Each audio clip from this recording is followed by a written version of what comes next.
everyone, welcome to episode 8 Talkoffamepod podcast. I'm Kylie. I'm so excited about it. Actress is in films such as Dawn and Britain's Most Evil Killers, a Sky TV crime series. We played Andrea in a short film on the Now. Ella Jump, thank you so much for coming on. Of course, it's a pleasure. It's really good to be here. Thank you for having me. Oh, of course, thank you so much for coming on. The first question is, how did you know you want to be an actress? I knew from a really young age that I wanted to be a performer. I just didn't know what type of performing I wanted to do. So when I was like 2 or 3 years old, I did loads of dance shows at the Mayflower Theatre, which is a local theatre to me. And just being on stage and, feeling the lights and the buzz and the atmosphere and the audience, it made me feel so excited. And I knew that performing was something I definitely wanted to pursue. My mum is also a drama teacher. She teaches at secondary schools. So again, from a young age, I was kind of interested in that. And I helped behind stage with costumes and makeup and hair. So yeah, I've always adored acting. I've been obsessed with watching movies and seeing theatre. So yeah, I think that's probably why. Oh, that's awesome that you have like someone that works in like performing, and I'm like obsessed with movies and TV too. I watch a bunch of television mostly because of this time, and like during these times, like there's nothing really to do. You can't leave your house due to COVID-19, so like but things are slowly getting better. But like the only thing to do is basically watch television, watch things they can't catch up on. That's how I came across you. Is I watched your short films and stuff, and it was truly amazing. I loved every single film that I saw you in. That's how I discovered you, and you're a tremendous actor. You're truly amazing. That is so nice of you. Thank you so much. That's lovely. I definitely agree. Netflix has saved me in quarantine. Oh, me too. Me too. You played Andrea in a short film, Good Enough. What was it like for you to play that role?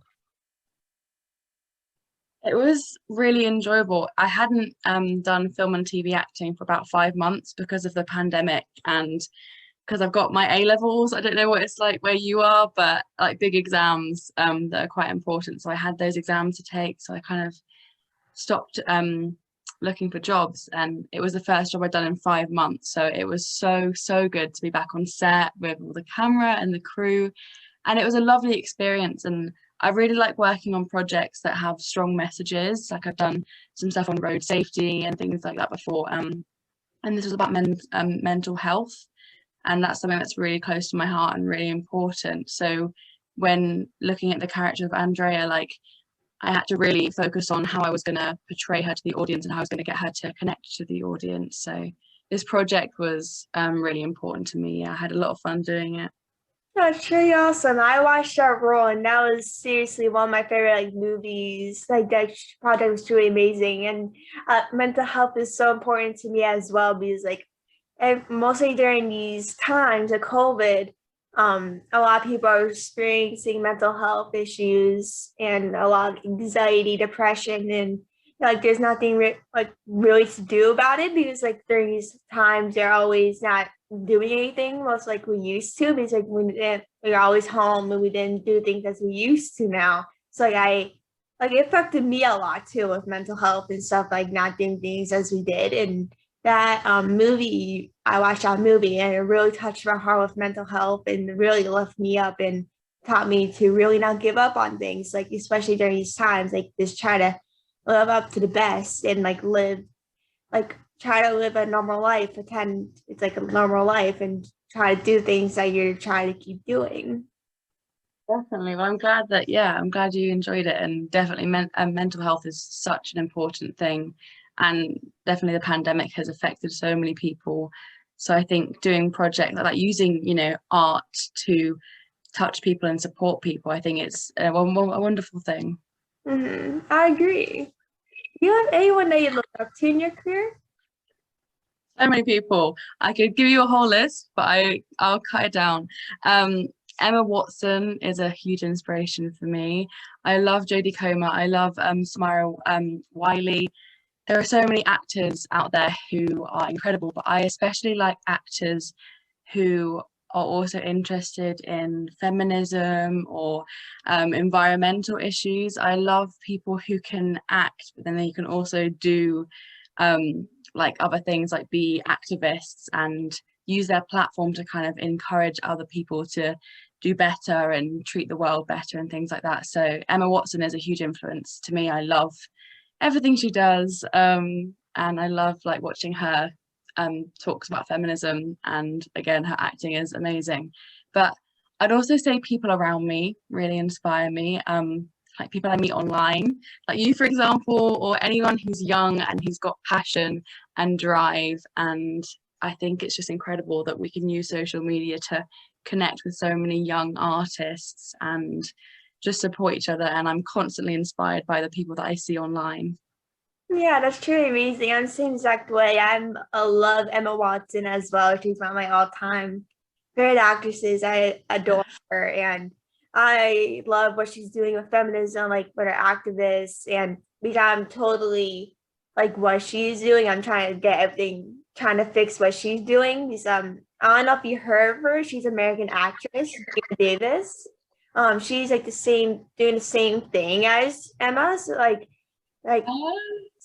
like she like once I became a fan of her, I knew like started doing all these stuff because Gina has her own institute about trying to fix feminism in movies and trying to make like women equal to men and in like movies and stuff. And it's like what the same thing is like Emma's doing, and they both were two of my two main goals is like to try to be like them, like in some way to try to help like they are, try to help get them equal. So they're like my two like main idols, and because like they really changed my life. Once I heard about their both stories and stuff, they really I try to be like them, and I'll be like, oh, I want to do something like that. I want to be trying to help fix this. I like mostly because our generation, like this has been something around for many years now. So I was like, well, I need like there's not a lot of people doing this, so I should do something to help. Even though I'm not really part of the industry though, but I was like, oh, there's someone that needs to help. I saw like there's two people, Emma and Gina are like two people that like drew me to feminism, and I hope to help them as much as they need to, like try to help them to. Yeah, it's incredible, isn't it? And I think anyone who has a voice, you can use it, and you can use it to encourage, support, motivate, empower other women. And yeah, that's amazing. I love it. No, thank you. Yeah, like because everyone has a voice, and like I first thought of it like once I heard about it. Like like since I was young, I thought like something was up. Like I never saw like kind of myself on screen. Like I didn't know what I was gonna do. Like I felt like I I didn't see men as equal as women. So I thought like I didn't know. I didn't take it as serious because like I just wasn't sure. But when I became a fan of Emma and Gina, I was like, oh, I was right. Like this is yeah, makes sense now. yeah, it makes sense. Like I first I didn't take it seriously because I thought, oh, it's probably everything's probably fine. And like after I got older, once I discovered the data from Gina and Emma, I'm like, I need to take this seriously. So I just started telling family and friends about it, and then I just try to do all my best to try to help reach the goal to help like a woman equal to men and try to like make us equal.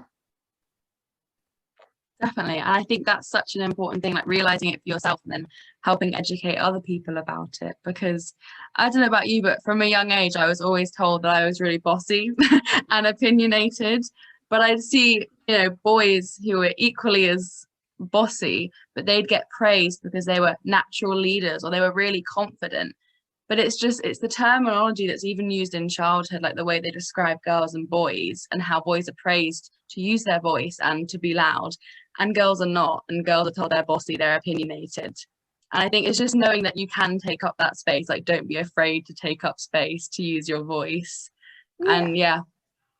Yeah, I totally agree with that because some people think like, oh, men can do these things and girls cannot, but girls and men can do what they're doing. Like even if it's just like football or whatever it is, like they can do what they're doing. Just maybe not a lot of people are interested in what their thing is.